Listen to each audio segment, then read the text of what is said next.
여호와 하나님께서 아브라함에게 세우신 3대 언약을 에서를 거쳐가 아니라 이삭을 거쳤는데 제가 착각을 했습니다. 에서가 아니고 이삭을 거쳐 야곱에게 계승하게 하시는 섭리 내용입니다. 또 하나 정정을 해주세요. 자, 그러면 221페이지 아랫부분에 중간 조금 내려와서 양쪽가로 1번 이삭이 야곱에게 축복하는 내용이 27장에 나오는데 밑에서 두 번째 27장 1절로 4절에 보면 이삭이 나이 많아 죽기 전에 에서에게 축복하려고 합니다. 성경에 보면 이삭이 나이가 많았어요. 이제 늙어가지고. 그러니까 상당히 만일의 경우 이삭의 역사가 그 근본 목적이라면, 이삭의 역사를 우리 소개하는 것이 근본 목적이라면 이삭의 초년생활만 기록할 게 아니라 노년생활 쭉 자세히 나와야 되잖아요. 그런데 갑자기 나이 많은 이삭의 역사가 바로 나이 많아서 죽게 되는 장면이 나와요. 그러니까 이삭의 생애 속에서 꽁충 한 부분을 뛴다 이 말이죠. 왜 그러는가? 그 이유는 아까도 말씀드렸지만 성경이라는 것이 하나님 당신을 계시하는 데 목적이기 때문에 하나님을 계시하시는데 필요한 역사만을 이렇게 뽑아가지고 열거해 가기 때문에 이런 현상이 나오는 걸 우리가 알 수 있잖아요. 그러니까 사실은 이삭의 역사하면 많이 삭제된 거라고 우리가 알 수 있죠. 그러나 우리처럼 언약계승은 시련 이런 건 정확한 거고요. 내용 자체가 의미적으로. 자, 그러면 보십시다. 나이 많아서 이제 앞을 이삭이 잘 못 봐요. 못 보게 되니까 자기 아들 에서를 데리고 왔어요. 에서. 여기 에서죠? 에서하고 이삭이 낳은 아들은 야곱. 쌍둥이를 낳았죠. 에서와 야곱을 쌍둥이를 낳았는데 아버지는 이삭은 에서를 사랑한다고 그러죠. 사나이답고 또 사냥을 즐기고 그래서 아버지가 폭 좋아했다고 그랬습니다. 그래서 이 이삭이 에서를 불러들여 가지고 에서에게 하는 말입니다. 어느 날 죽을는지 나는 모르겠다. 곧 죽을 것 같다 이 말이죠. 그러니 3절에 그런즉 네가 가구 곧 전통과 활을 가지고 들에 가서 나를 위하여 사냥해서 나의 즐기는 별미를 만들어 내게로 가져와 먹게 하라. 죽기 전에 내가 마음껏 내게 축복을 해주겠다 하고 이삭이 큰아들 에서에게 이야기를 합니다. 그러니까 이삭이 이제 그런 얘기를 했는데 문제는 여기서 그래요. 우리가 이삭이 에서에게 축복을 했다 이런 말을 들으면 사람이 축복을 해도 복을 받는구나. 전후 문맥을 다 모르면 봐라 이삭이 복을 비니까 복 받지 않느냐. 그러니까 주의 종 목사가 복을 빌어도 복을 받는다. 성립이 되잖아요. 논리적으로. 그렇잖아요. 성경에 보니까 이삭이 복을 비니까 복을 받지 않느냐. 그래서 자꾸만 목사님들이 축복권이 있다는 거예요. 그리고 그 원리대로라면 어떻게 목사님만 축복권이 있어요? 우리 아버지도 축복권이 있고 여러분의 부모님들도 다 축복권이 있죠. 그렇잖아요. 그런데 자꾸만 그 신학교에서도 목사는 축복권이 있다. 그 축복권이라는 것을 어디다 두느냐면 축도권을 말해요. 축도. 그래서 마지막 예배 드리고 나서 이제는 우리 주 예수 그리스도의 은혜와 하나님의 사랑과 성령의 교통하심이 너희 무리에게 있을지어다. 이걸 목사만 하잖아요. 장로님도 못하고 또 강도사님도 못하고 전도사님도 못하고 목사만 이 축도를 하는 거예요. 그래서 이 축도할 때는 이제 손을 들고 하잖아요. 이제는 우리 주 예수 그리스도의 은혜와 이제 축도. 이게 예배 드리고 그거 안 받고 가면 다 무효다 이거지. 그거 다 받아야지. 이게 축복이니까 마지막. 그래서 이걸 축도권이 이제 축복권으로 축도권한 이것이 이제 축복권으로 둔갑하는 거예요. 축복권. 축도권이 축복권으로. 그래서 이게 없다고 하니까 막 이렇게 경기노예에서 내가 그 전에 경기노예 몸담았을 때 목사에게 무슨 놈의 축복권이 있느냐. 축복하면 축복 받느냐 그러니까 이 박 목사 이 엉터리라고. 그럼 목사 복 빌면 복 받지. 그래요. 목사님, 암만 선배 목사님이면 나는 내가 복을 빌어 받는다면 나는 절대 교인들에게 안 합니다.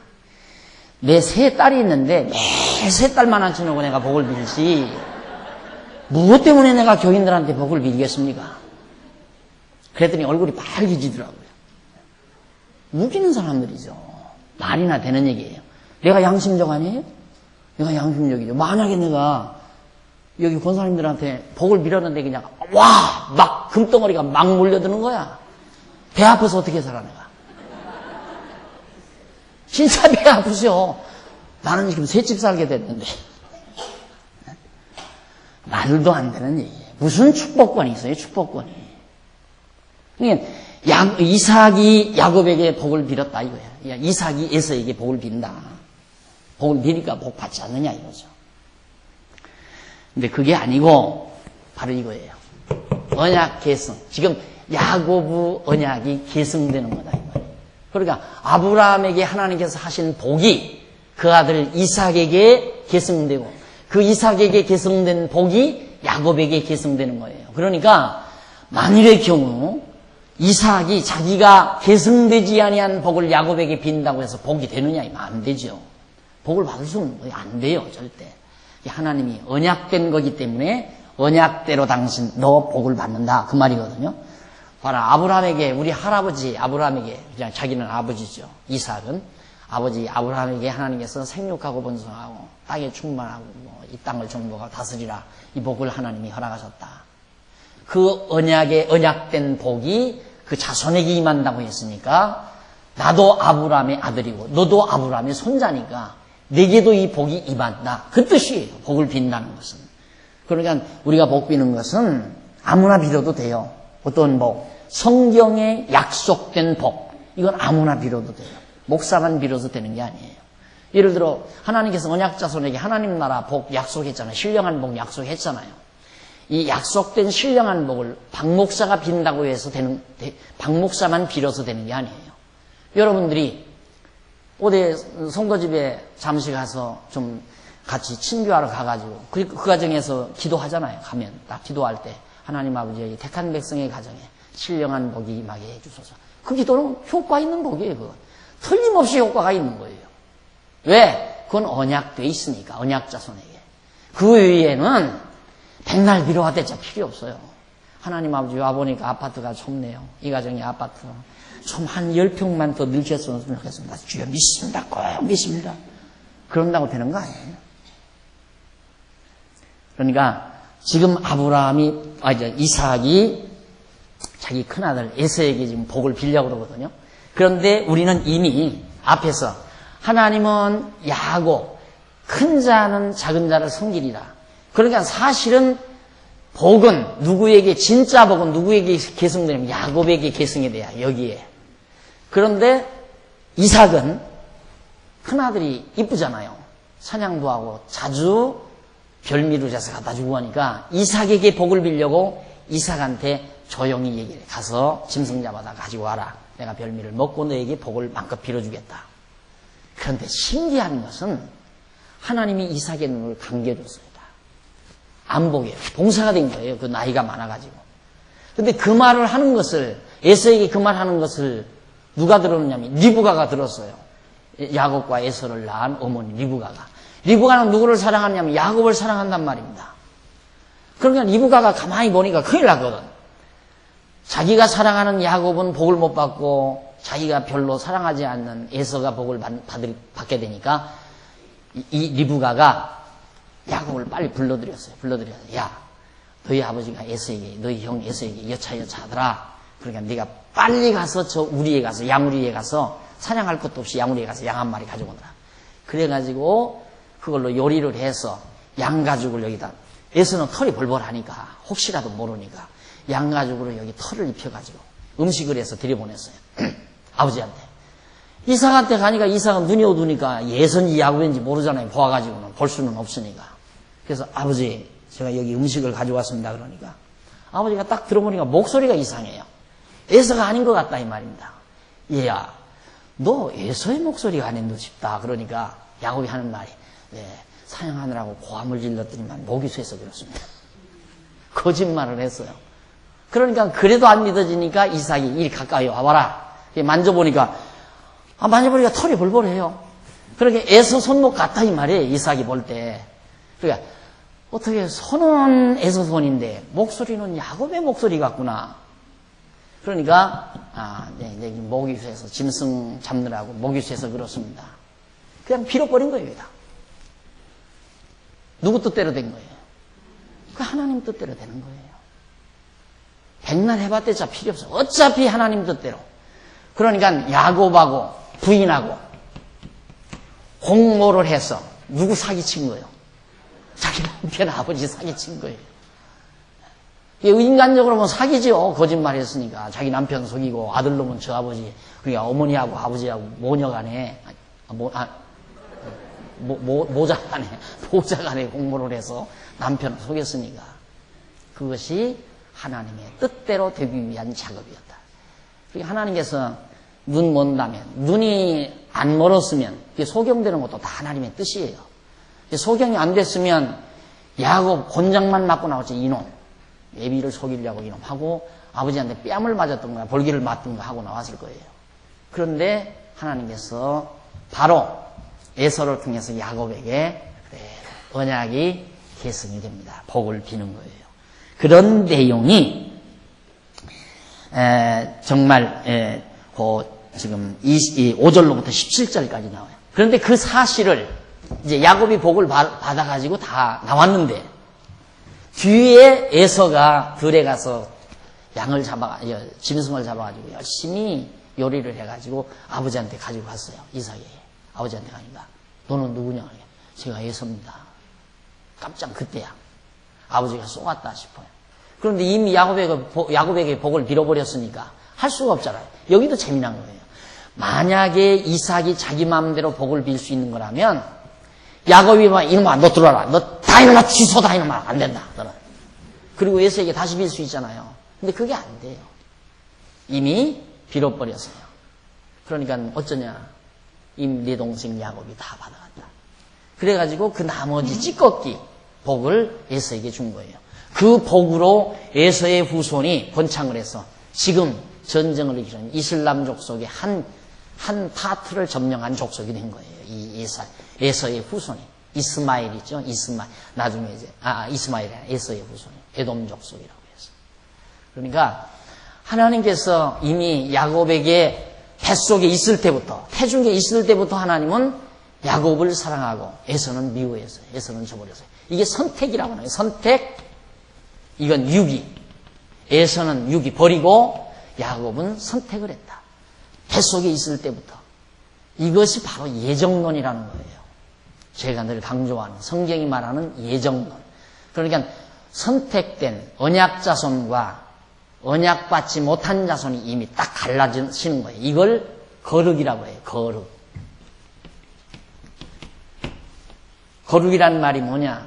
언약자손과 언약자손이 아닌 자를 갈라놓는 거, 구별하는 거. 이게 구별했잖아요. 야곱과 에서를 구별하는 것이 거룩이에요. 이게 바로 거룩한 지파죠. 그래서 우리는 우리의 행동이 깨끗하고 의롭고 선량해서 거룩한 백성이 아니라 우리는 세상으로부터 하나님의 택한 백성으로 구별된 백성이기 때문에 그래서 거룩한 백성이라고 하는 거란 말입니다. 거룩한 백성. 구별되어 있으니까. 똑같아요, 우리도. 아까 그러잖아요. 내가 만약에 축복권이 있다면 나는 우리 딸들한테 있다고, 여러분한테 안 빌고. 나도 인간이니까. 똑같아요. 하나 다름없어요. 만약에 여러분들이 정말 내가 복 빌어서 잘 살면, 여러분들이 내가 복을 빌어서 막 나보다 돈이 더 많아지면, 진짜 밤잠 안 올지도 모르죠. 이게 인간이 똑같아요. 다른 거 하나도 없어요. 같은데, 하나님께서 우리를 구별해서 하나님 자녀 만들어 놓으니까, 그게 믿어지니까 점점 욕심도 사라지고 미움도 사라지고 증오도 사라졌어.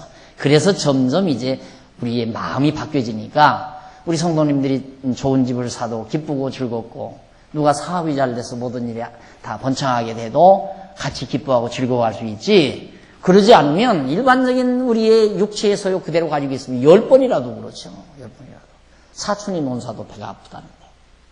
그러니까 거룩이란 말이 구별되는 것이다. 그래서 뱃속에서부터 야곱과 에서가 구별이 됐기 때문에 하나님께서는 이삭을 통해서 야곱이 그 언약을 계승받도록 한 것이다.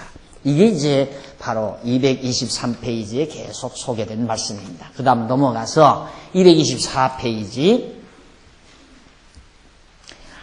224페이지에 거기 보면 중간, 제일 상단 중간에 보면 이런 말씀이 나옵니다. 하나님께서는 절대자가 되시기 때문에 인간이 악을 행한다 할지라도 스스로의 정하신 뜻을 이루어 가시는 것이다. 악을 행해도. 뭐냐면 아들하고 마누라하고 부인하고 저렇게 자기 남편에게 거짓말로 사기를 쳤어도 결국 복은 야곱이 받죠. 그걸 지금 설명하기 위해서 하는 말이에요. 아브라함도 아비멜렉에게 거짓말을 하였는데 복을 받았고 이삭도 그랄 사람들에게 거짓말을 하였는데 철저히 아비멜렉의 보호를 받았다. 이와 같은 하나님의 섭리는 모든 만사가 인간의 도덕적인 행동의 결과에 따라 이루어지는 것이 아니라 여호와 하나님의 정하신 언약의 말씀대로 이루어지는 것을 알게 하시려는 것이다. 이걸 조건으로 생각하면 거짓말해도 복을 받았다 이 말을 거짓말해도 복 받으니까 거짓말을 해야 되겠구나 이렇게 하라는 말이 아니에요. 왜 아브라함이 거짓말을 하고 이삭이 거짓말을 해도 또 야곱이 저렇게 아버지한테 거짓말을 해도 복을 받았는가? 거짓말했기 때문에 복 받은 게 아니라 거짓말을 했어도 복을 받게 하신 이유는 인간의 행위에 따라서 복을 주는 게 아니다라는 것을 깨닫게 하려는 거다 이 말이에요. 우리 거짓말 안 해도 다 거짓말하고 살잖아요. 죄 더 안 져도 다 죄 속에서 우리 산다 그 말이에요. 죄 져야 복 받는다 그 말이에요. 죄 짓고도 복 받았다 그러니까 죄 짓고 복 받았으니까 죄 져야 되겠다 복 받기 위해서 그러라는 말이 아니라 우리 다 이미 죄 짓고 살잖아요. 다 부족하고 미련하고. 그렇지만 하나님은 우리의 행동을 보지 않고 하나님의 정하신 뜻대로 언약대로 그 언약을 이루시는 하나님이심을 깨닫게 하기 위해서 이런 사실을 기왕이면 우리가 생각할 때 보면 그 부분 딱딱 뺄 수 있잖아요. 야곱의 이삭의 역사 많은 역사도 다 삭제를 했는데 이삭이 거짓말한 분 빼놓고 기록할 수도 있잖아요. 야곱이 아버지 속이는 장면 빼도 되고 그 거짓말하는 장면을 빼놓고 기록했다고 해서 우리들이 이상하게 생각할 건 없잖아요. 그런데 왜 구태여 그 부분을 밝히느냐 이 말이에요. 그게 많아요. 그런 것들이 너무너무. 또 이미 요즘 한참 우리 교회에서 주일낮에 공부하지만 다윗이 그렇게 하나님 경외하면서 하나님의 백성들을 다스리는 위대한 다윗이 그래 남의 아내 뺏기 위해서 그 남편 갖다 죽이는 사건들을 뭐하러 성경이 기록했느냐 이 말이에요.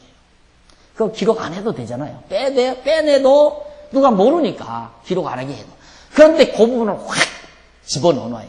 그뿐 아니에요. 마태복음에 보면 하나님께서 아브라함 이삭을 낳고 이삭이 야곱을 낳고 야곱이 누구를 낳고 하면서 나중에는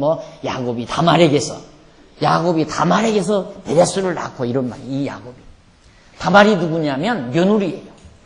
야곱이라는 이 사람이 며느리를 범해가지고 며느리 안에서 아들을 낳아요. 그런 건 그냥 기록한다니까 성경에. 죄송해요. 야곱의 아들 유다가. 죄송해요. 야곱의 아들 유다가 다말에게서 낳는데 이제 앞으로 그 역사가 나와요. 그런 걸 왜 성경이 밝히는가? 우리의 행위대로 하지 않는 하나님을 밝히기 때문에. 우리가 하나님을 믿는 것이 그래서 믿는 거 아니에요. 우리의 행위대로 믿으라면 우리 포기해야죠. 어떻게 우리 행위에 따라서 행위의 보상을 받고 산다면 우리가 어떻게 하나님 앞에 감히 누구나가 다 나 너 할 것 없이 인간은 다 부족하고 다 미련하고 다 육체의 소욕에 가득한 인간들인데 그래서 나는 이 말씀 속에서 정말 그런 하나님이기에 당당해지는 거죠. 우리의 행동과는 전혀 관계없이 하나님은 언약대로 선택된 자에게 복을 주어서 살게 하시는 것처럼 하나님은 언약대로 선택받은 백성에게 영원한 하나님의 나라를 보장해 주신다. 이게 확 믿어지니까 어차피 우리는 천국 가게 돼 있잖아요. 구원 얻게 돼 있어요. 누가 뭐라 해도. 그리고 나 이 땅 위에 사는 동안도 하나님이 딱 보장해 주시고 정하신 대로 살게 돼 있어요. 택한 백성이니까. 물론 한 택한 백성도 다 하나님이 주관하지만 어찌 하나님의 택한 백성을 하나님이 주관하지 않겠어요? 그게 믿어지니까 구차해지지 않고, 그게 믿어지니까 좌절하지 않고 절망하지 않고 비굴해지지 않고, 그래서 당당해지는 거죠. 자, 그 다음 거기 이제 여호와 하나님의 정하신 언약의 말씀대로 이루어진 알게 하려는 거다. 그래서 하나님께서 악인도 악한 날에 적당하게 하시고 하나님을 사랑하는 자, 곧 그 뜻대로 부르심을 입은 자에게는 모든 것이 합력하여 선을 이룬다.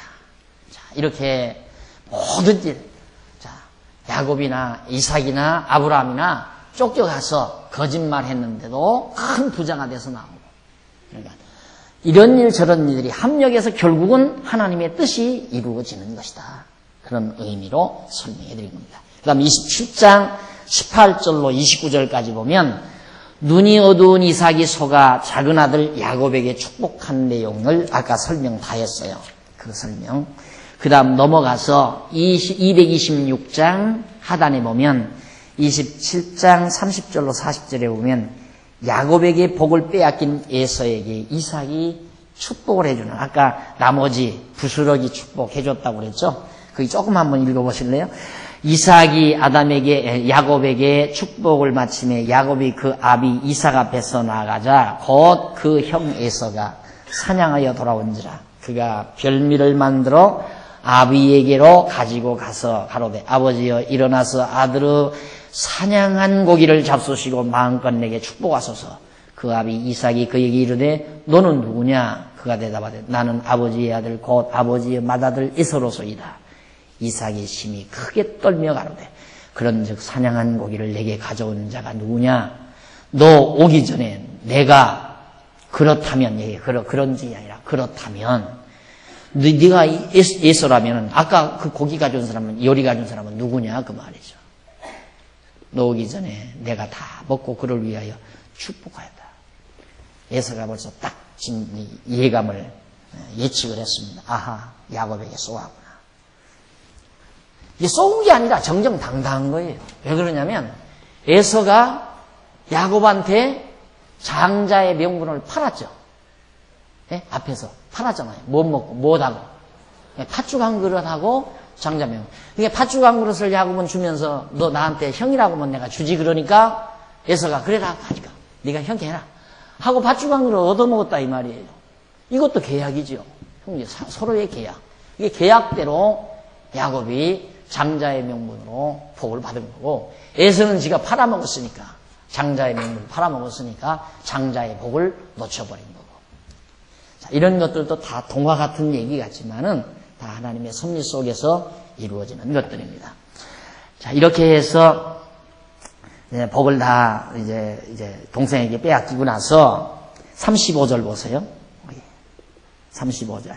이삭이 가로되 네 아우가 간교하게 와서 네 복을 빼앗았도다. 에서가 가로되 그의 이름을 야곱이라 함이 합당치 아니하니까 그가 나를 속임이 이것이 두 번째입니다. 두 번째나 속였다 이거예요. 전에는 나의 장자의 명분을 빼앗았고 나오죠. 이제는 내 복을 빼앗았나이다. 장자 명분 빼앗았으면 속이기는 뭐 속여요. 장자 명분 낮추면 팥죽 줄게 하고 계약해서 다 한 건데 그때 자기가 속아서 팔아먹었다 이거죠. 요즘 정보가 늦은 사람들이 속아서 땅 팔아먹고 속아서 집 팔아먹듯이 야곱도 바보처럼 에서가 야곱한테 속아서 팔아먹은 거예요.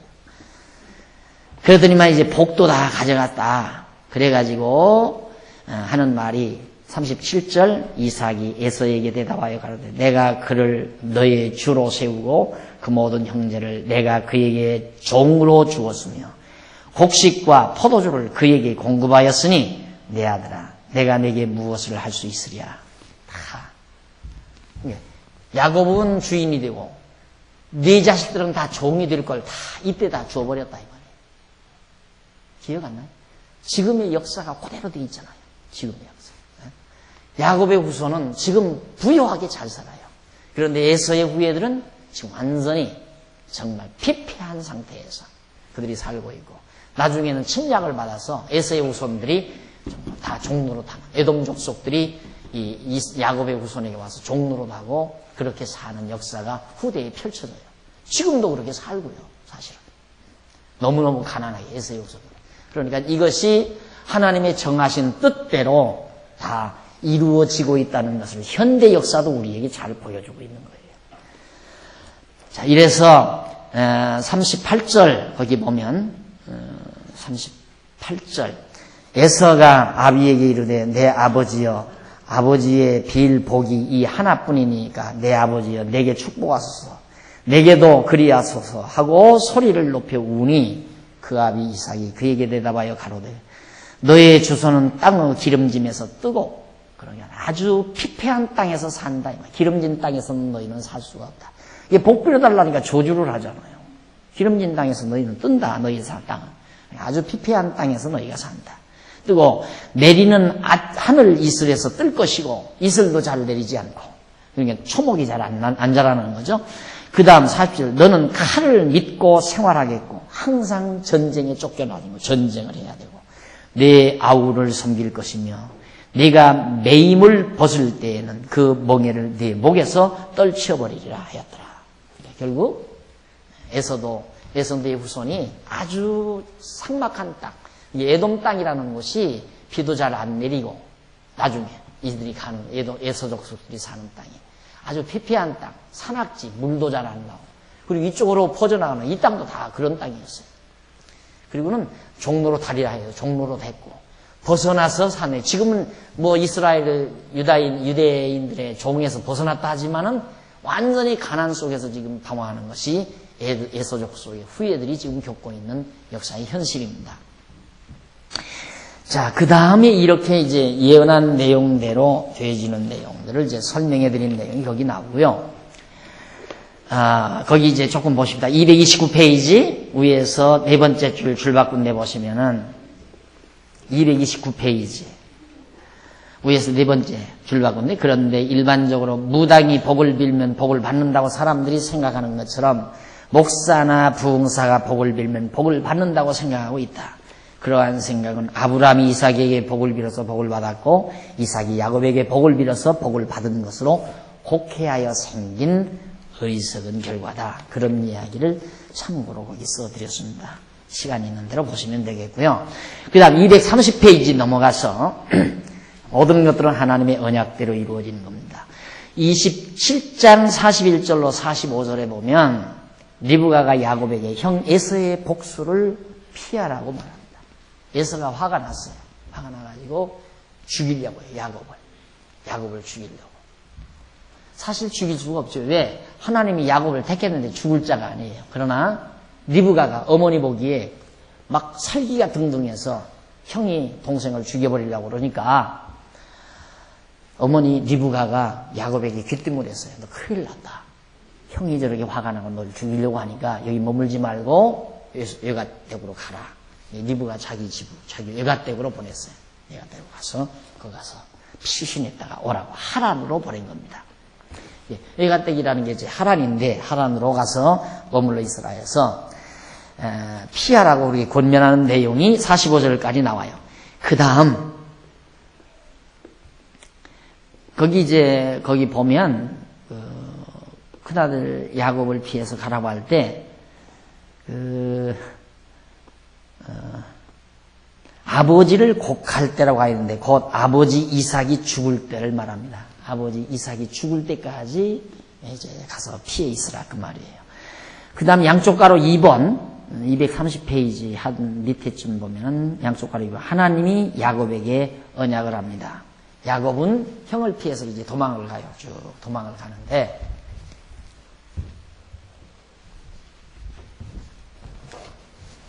여기 이제 하란이라는 데가 있어요. 하란.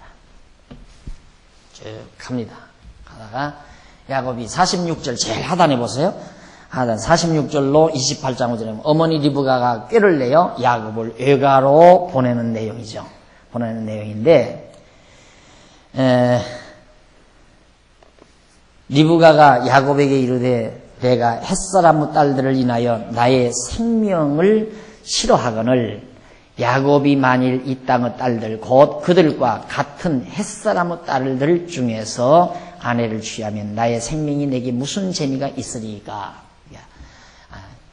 에서가, 리브가가 참, 그러니까 이게 너무너무 참 놀라운 거죠.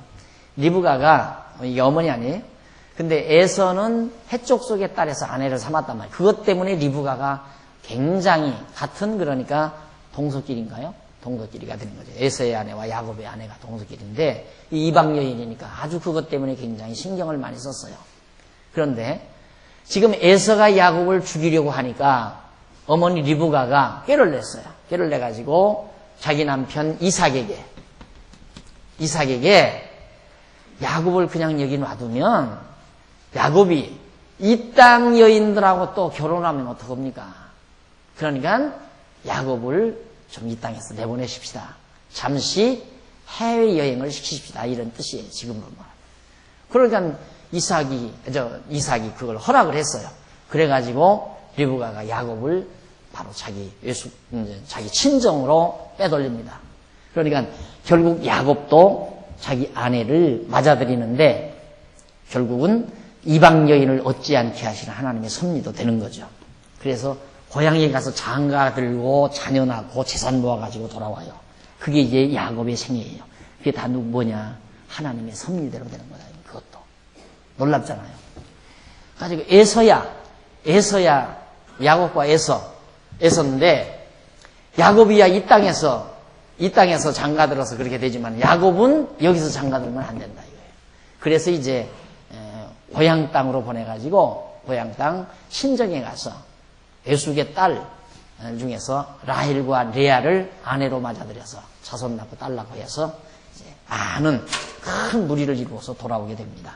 그게 이제 계속해서 나오는데 이쪽 넘어와서 231페이지 20 아랫부분에 28장 6절로 9절에 보면 에서가 이스마엘의 딸인 마할랏을 아내로 또 취하죠. 에서는 계속해서 정말 장가를 또 듭니다. 생육하고 번성하려고. 그러니까 에서의 후손이 여러 아내에 의해서 많은 종족이 퍼져요. 이렇게 많은 종족이. 그 다음 232페이지 중간에 보면 28장 10절로 15절 야곱이 외가로 다가가 꿈에 여호와께 언약을 받습니다. 가다가 거기 한번 읽어보십시다. 10절 야곱이 부엘세바에서 떠나 부엘세바 우물 판 곳이죠. 거기서 떠나 하란으로 향하여 저 하란으로 향하여 가더니 한 곳에 이르러는 해가 진지라 거기서 유숙하려고 그곳 한 돌을 취하여 돌을 베개하고 거기 누워 자더니 꿈에 본즉 꿈속에서 사다리가 하늘에서 쫙 세워졌어요. 하늘로. 그 꼭대기가 하늘에 닿았고 또 본즉 하나님의 사자가 그 위에서 사다리 위에서 오르락내리락 하고 또 본즉 여호와께서 그 위에 서서 가라사대 나는 여호와니 나오잖아요. 나는 여호와니. 언약대로 이루신 자니 그 말이에요. 이루시는 자니. 나는 하나님이 하시는 말씀이 나는 여호와니 너의 조부 야곱의 조부 할아버지죠. 아브라함의 하나님이요 이삭의 하나님이라. 너 누운 땅을 내가 너와 네 자손에게 주리니 네 자손을 인하여 복을 얻으리라. 주리니 네 자손이 땅의 티끌같이 되어서 동서남북에 편만할지며 땅의 모든 족속인 너와 네 자손을 인하여 복을 받으리라. 내가 너와 함께 있어 네가 어디로 가든지 너를 지키며 너를 이끌어 이 땅으로 돌아오게 할지라. 내가 네게 허락한 것을 다 이루기까지 너를 떠나지 아니하리라 하시니라. 자, 하란으로 가는 도중에 지금 여기서 쭉 이렇게 가는 도중인데 중간에 하나님이 나타나셨어요. 나타나서 밤에 자는데 해가 져보니까 잘 거 아니에요. 돌베개하고 자다가 꿈에 하나님이 나타나서 야곱에게 약속을 합니다. 두려워 말라. 나는 누구냐면 여호와다. 너희 조부 할아버지 아브라함의 하나님, 너희 아버지 이삭의 하나님이다. 여호와. 언약대로 이루는 너희 할아버지와 아버지의 하나님이다. 네 하나님도 된다 그 말이죠. 그래서 이제 그대로 아브라함에게 언약한 내용, 그 다음 이삭에게 언약한 내용, 그 내용을 여호와 하나님이 야곱에게 그대로 언약하는 거예요. 내 자손이 하늘의 별과 같이 편만하고, 그리고 너 지금 이 땅을 내가 떠나지만은 반드시 이 땅으로 다시 돌아오게 해주겠다 이 말이에요. 이 일이 이루어지기까지는 내가 너를 떠나지 아니하리라. 이런 약속을 하나님께서 야곱에게 하죠. 자, 이제 이해가 아주 굉장히 빠르죠. 이렇게 되니까 아하. 그래서 하나님은 아브라함의 하나님이요, 이삭의 하나님이요, 야곱의 하나님이다. 성경이 이제 자주 나와요. 그 내용이 이후에 아브라함의 하나님, 이삭의 하나님, 야곱의 하나님 이게 나오는데, 오늘 설교가들이, 교사들이 뭐라고 얘기하냐면 아브라함은 바치는 자의 하나님을 말한다 이 말이죠. 바치는 자. 왜? 가장 소중한 독자 이삭을 바치지 않았느냐? 그래서 아브라함의 하나님이라고 하는 거다. 이렇게 얘기하고, 그러면 이삭의 하나님은 뭐냐? 이삭의 하나님은 죄송합니다.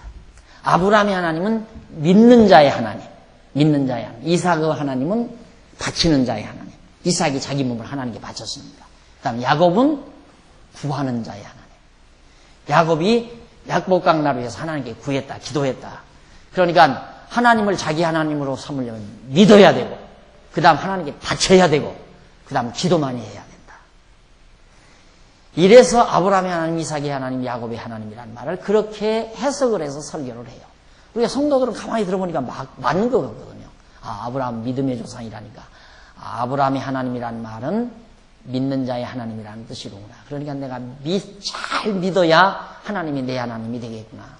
그리고 이삭은 정말 자기를 하나님 앞에 바친 자니까, 제물로. 정말 많이 하나님 앞에 바쳐야 하나님이 내 하나님이 되겠구나. 또 야곱은 갈비뼈가 부러지도록 기도하지 않았느냐, 약복강 나루터에서. 그러니까 그렇게 구하는 자의 하나님이구나. 그래서 오늘날 성도들이 그렇게 지도를 받으니까 열심히 믿으려고 하고, 열심히 갖다 바치고, 하여튼 여유만 있으면 바치고, 빚이라도 얻어다 바치고, 자꾸 바치는 이유가 하나님이 바치는 자의 하나님이니까. 그리고 막 새벽이고 저녁이고 밤새면서 기도원에 가서 기도하는 이유도 간구하는 자의 하나님이니까. 간구를 해야 하나님이 내 하나님이 될 거 아니에요. 그래서 그렇게 기도를 막 고함을 지르면서 계속 기도하고 사는 거예요. 그런 식으로 가르치니까. 근데 여러분들이 볼 때 그 얘기예요. 성경 전체의 흐름을 놓고 아브라함의 하나님, 이삭의 하나님, 야곱의 하나님, 이렇게 말씀하신 그 내용이냐 이 말이에요. 지금 아까 얘기한 내용. 그거 아니잖아요. 여호와라는 말이에요. 아브라함의 하나님, 이삭의 하나님, 야곱의 하나님은 언약대로 이루시는 자라는 뜻이에요. 언약대로 이루시는 여호와 하나님이다. 얼마나 간단하고 확실한 거예요. 그러니까 성경을 계속 강조하지만 전체적인 흐름 속에서 이해하지 않으면 별하별 소리가 다 나와요. 별하별 소리가. 성경을 전체적으로 이해하면서 부분을 해석해야지, 전체는 알지 못하고 부분만 가지고 몇 구절 읽어가지고 얘기하면 코에 걸면 코걸이 되고 귀에 걸면 귀걸이가 되고. 그렇잖아요. 이제 딱 사람을 하나 놓고 장식품을 놓고 목에 걸 건 목에다 딱 걸고, 코에 걸 건 코에다 걸고, 귀에 걸 건 귀에 걸고, 팔찌에 걸 건 팔에 끼고, 손가락에 낄 건 반지는 손가락에 끼고, 이렇게 딱 끼면 저건 손가락에 끼는 반지로구나. 이게 다 정해지잖아요. 전체를 놓고 보니까. 그런데 갑자기 어떤 사람이 손가락에 낄 반지를 갖다가 코에다 걸고 나와도 저거 코걸이로구나. 코걸이 아니에요, 코걸이. 코에다 걸었으니까. 그러나 그 반지란 말입니다. 이게 반지를 놓고 자꾸 코걸이라고 이기면 코걸이가 된다니까. 귀에 걸면 귀걸이가 되는 거고요. 팔찌를 갖다가 발목에 차면 발목찌가 되는 거고. 자꾸 그렇게 주장하면. 그래서 설교하는 사람마다 성경 놓고 말하면 코에다 걸면 코걸이, 귀에 걸면 귀걸이라 해요. 그렇게 얘기를 하면 이제 어떻게 변명하는가? 그것만 아느냐고. 그거 당연히 맞다 이거예요. 왜냐하면 요 물건을 하나 딱 놓고 보면 여기서 보는 대로 또 저 모양이 나온다. 그러나 여기서 보면 또 저런 모양이다 이거야. 위에서 보면 또 모양이 달라지고, 밑에서 보면 달라지고, 저쪽에서 보면 또 달라지고. 그런 것처럼 성경도 보는 각도에 따라서 다 다른 거지, 어떻게 그렇게 성경이 하나의 뜻만 있는 줄 아느냐. 그러니까 또 그렇구나. 그래서 속는 거예요, 사람들이. 어떻게 성경 구절을 몇 구절을 갖고 설교하는 목사님마다 다 다르냐 그 말이야. 이게 코에 걸면 코걸이, 귀에 걸면 귀걸이. 그렇게 되는 거죠. 근데 우리는 그렇게 안 돼요. 의미가 딱 나와 있으니까, 이건 코에 거는 코걸이라는 의미로 딱 나와 있으니까 이걸 갖다가 아무리 귀걸이라고 우길 수가 없어요. 틀리니까 그렇게 되면. 의미적으로 분석이 되어 있습니다. 그래서 의미 분석 성경 개론이라는 말을 사용한 이유가 거기 있는 거예요. 하나의 의미밖에는 없어요. 성경은 하나의 의미가 있지 둘이나 세 가지 의미가 있는 게 아니에요. 이건 신학교 가면 초보에서 초보적으로 배우는 거예요. 신학교 가면 성경 해석학 할 때 해석학에서 성경은 하나의 의미가 있다. 그 말이에요. 그럼 그 의미가 뭐냐? 아직은 모르지만 하나의 의미가 있을 것이다. 둘의 의미는 아닐 것이다. 그건 기초상식이죠. 기본상식이죠.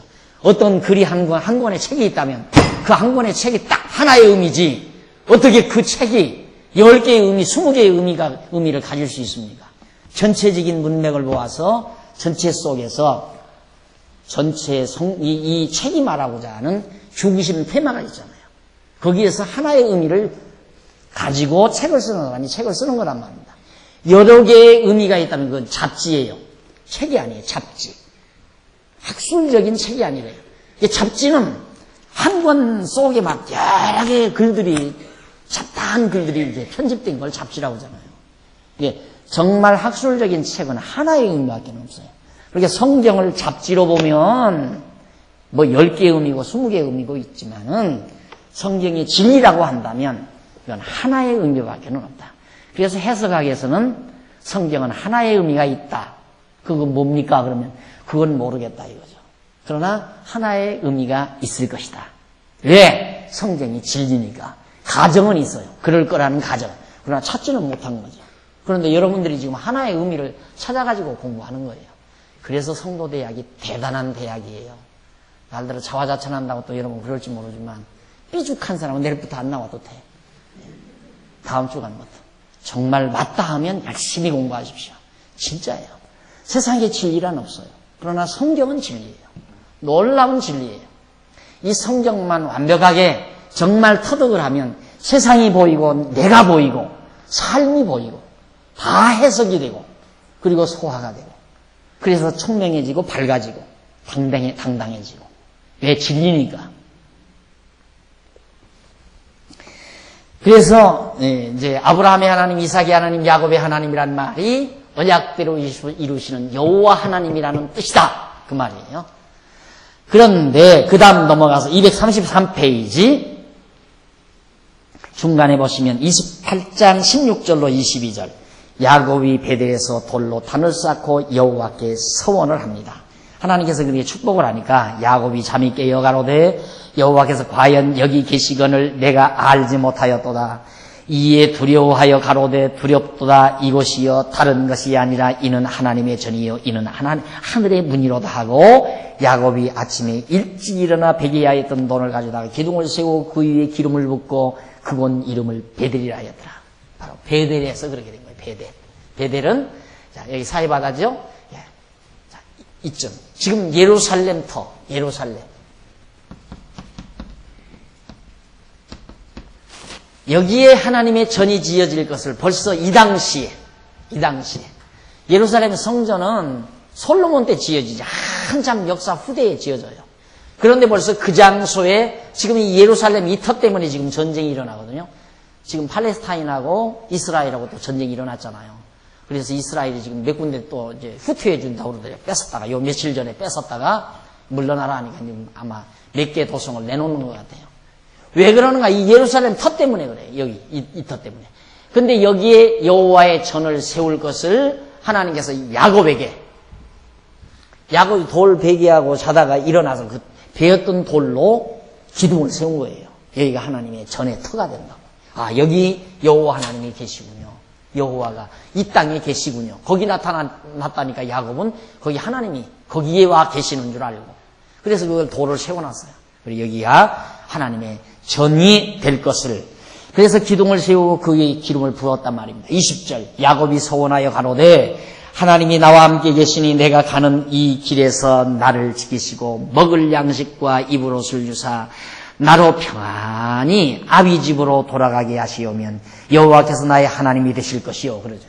하나님이 언약하시는 대로 분명히 나갔다가 다시 아비 집으로 내가 돌아온다면 여호와 하나님, 나의 하나님이다 이 말이에요. 전능자다 그 말, 전능자. 하나님이란 말은 언약대로 이루시는 여호와는 하나님이 여호와인데 이건 하나님은 전능자라는 말이거든요. 이게 나는 여호와니라 했으니까 여호와가 언약하셨으면 나갔다가 반드시 일로로 돌아오게 하겠다라고 언약하셨으니까 그렇게만 하나님께서 언약대로 해주신다면 정말 하나님입니다. 전능자십니다. 능력이 있으신 분입니다. 야곱이 그렇게 지금 화답을 하는 겁니다. 그러면서 하나님께서 내게 주신 모든 것에서 10분의 1을 내가 반드시 하나님께 드리겠나이다. 하나님이 나에게 그렇게 해 주시면 내가 10분의 1을 하나님께 드리. 11조라는 개념이 거기서 나오는 거예요. 10분의 1을 하나님께 드리겠다.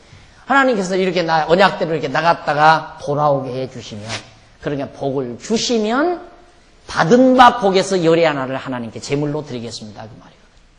그런데 지금 뭐라고 그래요? 11조를 내야 복을 받는다고 그러잖아요.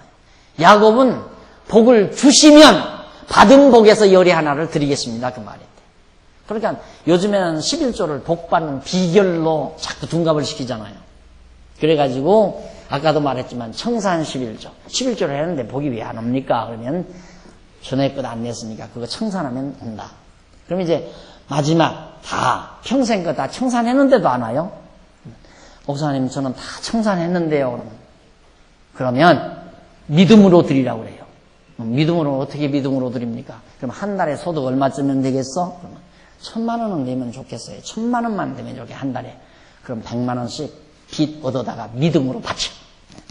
그것이 바로 갑을 11조예요. 갑을. 다 들어보셨죠, 여러분? 갑을 11조.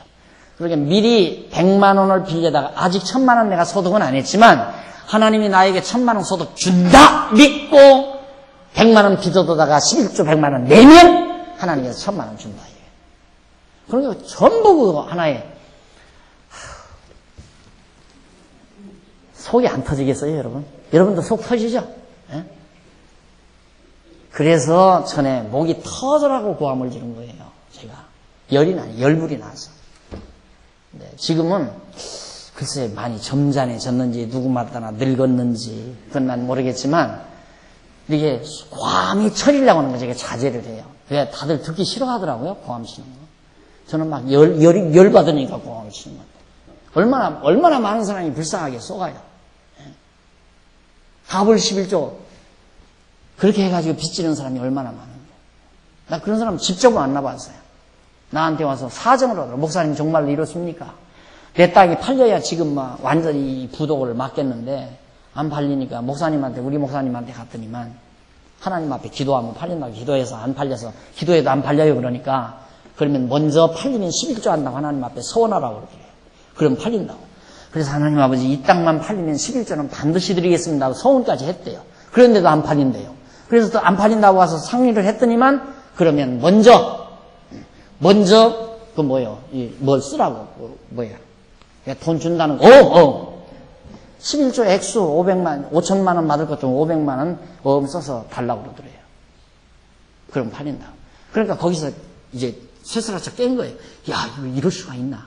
그래가지고 고민하니까 대치동에 박영기 목사를 찾아가서 상담을 하라고 그런다고. 알지도 못하는 사람이 와서 상담을 하더라고요. 어느 여자가. 그래서 잘 일러줬더니만 그때는 화나고 가더니만 가서 또 걸려든 거야. 그러니까 미련하면 아무리 올바른 얘기를 해도 걸려들게 돼 있어요. 그렇게 지금 얼마나 악랄하게, 진짜 악랄해요. 너무너무 악랄해. 그래서 내가 종교에 속지 말라고 말이에요. 종교에는 속지 말아라. 그건 완전히 인격 망치는 거니까. 그렇지 않은 교회가 얼마나 많이 있어요. 그렇지 않은 교회들도 많은데 왜 하필이면 그런 교회로 가느냐 이 말이에요. 그런 교회를. 그렇게까지 안 하는 교회 많이 있잖아요. 그렇게까지는. 갑을 11조 해라. 무슨 청산 11조로 해라. 그런 말 안 하는 교회 많이 있어요. 그런 정도는. 11조를 하면 복 받는다는 교회는 거의 다지만 뭐 가부를 해라, 청산을 해라 이런 말까지 안 하는 교회는 상당히 많이 있어요. 11조 정도는 하라면 연보하는 셈 치고 그냥 하세요. 연보를 해야 교회가 운영이 되죠. 그러니까 뭐 복 받으려고 하지 말고 어차피 하나님께서 건강 주시고 우로를 주시고 먹고 살잖아요. 소득한 데서 정말 진리를 위해서 교회를 위해서 동참한다는 의미로 연보한다는 뜻으로 11조 하는 건 모르지만 복 받기 위해서 한다면 말이 안 되는 거예요. 야곱이 하나님께서 그렇게 그대로 나에게 복을 주시면 내가 11조 하겠습니다. 복을 주면 하는 거죠. 복을 받은 것에서 하는 거지 복 받기 위해서 하는 건 절대 아니다. 먼저 멜기세덱에게서도 그런 거 있었잖아요. 아브라함 때. 자, 그 다음 이제 넘어가서 234페이지 거기 보시면 한쪽 가로 2번입니다. 야고보 복과 언약 성취 나오죠. 야고보 복과 언약 성취 29장에서 36장까지죠. 야곱이 복을 받아요. 자, 넘어가서 235페이지에 보면 235페이지 위에서 네 번째 양쪽 가로 1번 야곱의 자손 번창. 정말 하나님께서 언약한 대로 막 자손이 번창해요. 야곱에게 있어서. 29장 1절로 15절까지 보면 야곱이 우물 곁에서 라반의 딸 라헬을 만나게 됩니다. 어머니가 이제 도망가라. 야곱을 시켜서 가라 하니까 지금 가고 있잖아요.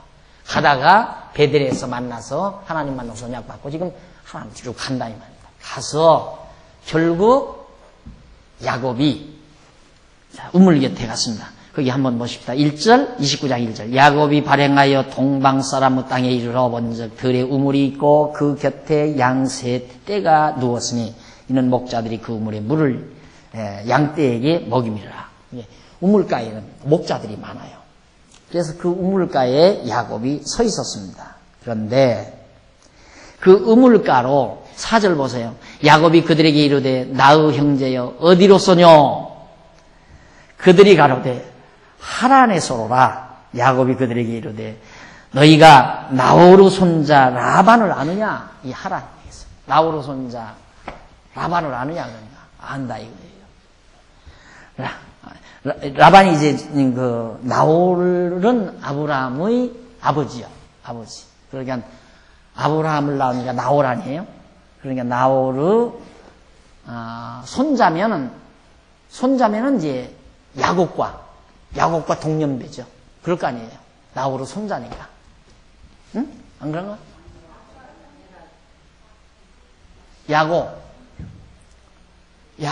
나홀은 아브라함의 아버지예요. 예? 아니. 나홀이 누구예요? 아브라함의 형제. 그렇죠? 예, 맞아요. 제가 착각을 했어요. 그러니까 결국 이 야곱과 동년배죠. 이제 그 여자가. 그걸 아느냐? 그렇게 해서 이제 물어보니까 거기서 이제 서로 만나게 돼요. 한번 보십시다. 9절. 야곱이 그들과 말하는 중에 라헬이 그 아비의 양과 함께 오니 그의 양들을 치미었더라. 야곱이 그의 외삼촌 라반의 딸 라헬. 그러니까 외삼촌 라반의 딸 라헬이 그 외삼촌의 양을 보고 나가서 우물 아구에 돌을 옮기고 외삼촌 라반의 양떼에게 물을 먹이고 그가 라헬에게 입맞추고 소리내요. 울며 그에게 자기가 나의 아비의 생질이요 리브가의 아들됨을 구하였더니 라헬이 달려가서 그 아비에게 구하였다. 그게 결국 이제 외사촌을 만난 거예요. 외사촌 여동생을 만난 거예요. 쉽게 말하면. 그렇게 해서 거기서 그 집에 들어가서 이제 살게 되는데 머슴을 살아요. 사실은. 이 라반 외삼촌의 집에 가서 야곱이 이제 머슴을 사는데 7년 동안을 열심히 머슴을 살지요.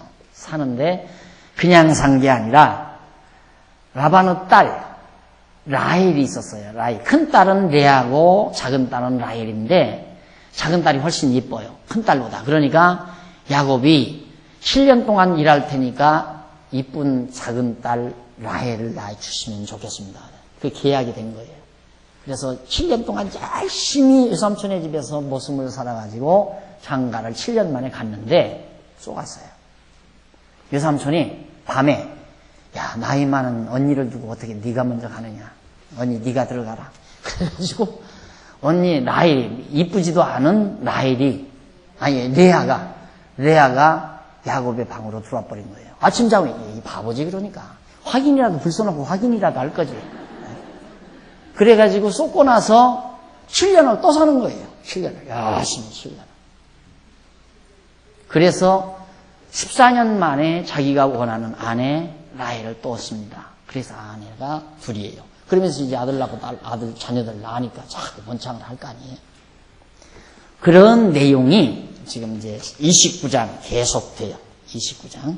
그다음 넘어가서 236페이지 밑에서 두 번째 줄 29장 16절로 20절에 보면 야곱이 라반에게 라헬을 위해 7년을 봉사하겠다고 아까 제가 설명드린 내용입니다. 그렇게 해서 결국 쏙죠. 237페이지 중간에 29장 21절로 30절에 보면 야곱이 라반에게 속은 후에 다시 라헬을 위해서 7년을 봉사를 합니다. 다음 넘어가서 238페이지 중간 좀 내려와서 29장 31절로 35절에 보면 레아가 아들 루벤과 시몬과 레위와 유다를 낳아요. 그러니까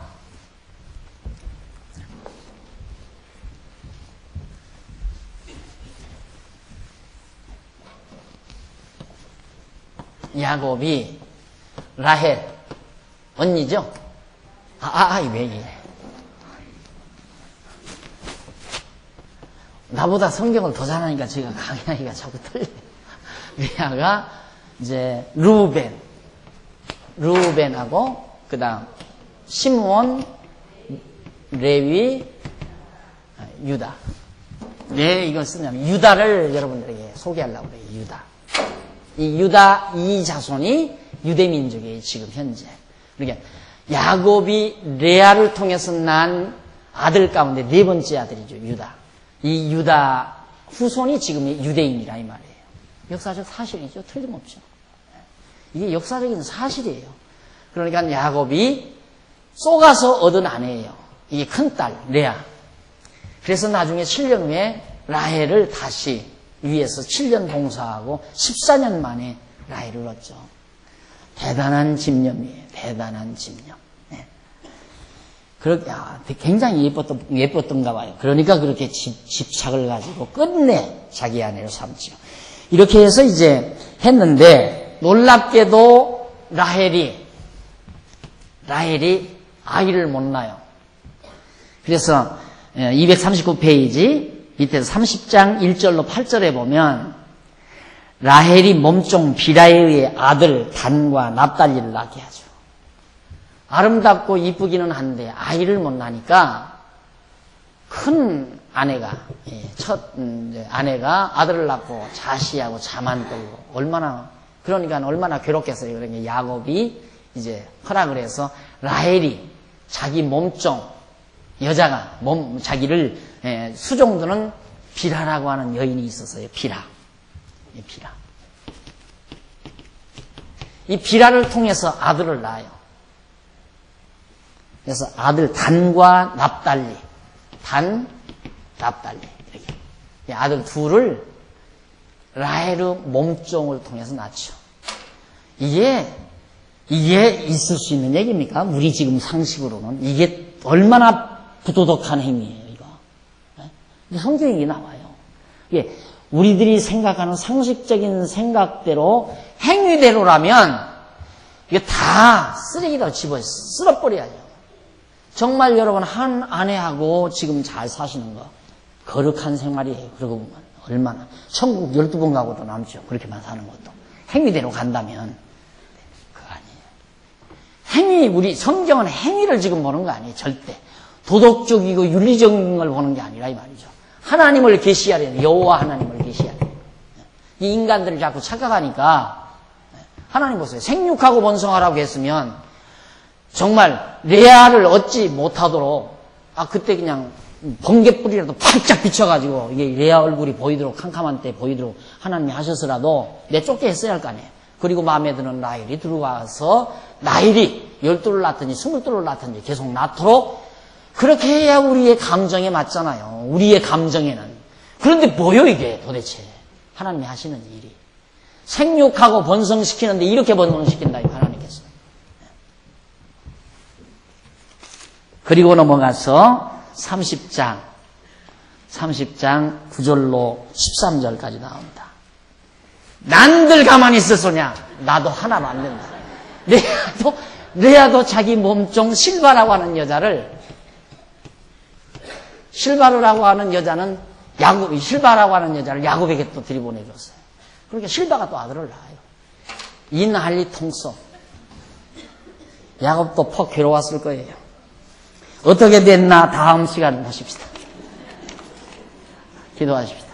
자비하신 아버지 하나님, 살아계셔서 역사를 주관하시고 우리의 삶을 하나하나 간섭하시며 주관해 가시는 하나님의 놀라운 섭리를 다시 한번 저희들이 느낍니다.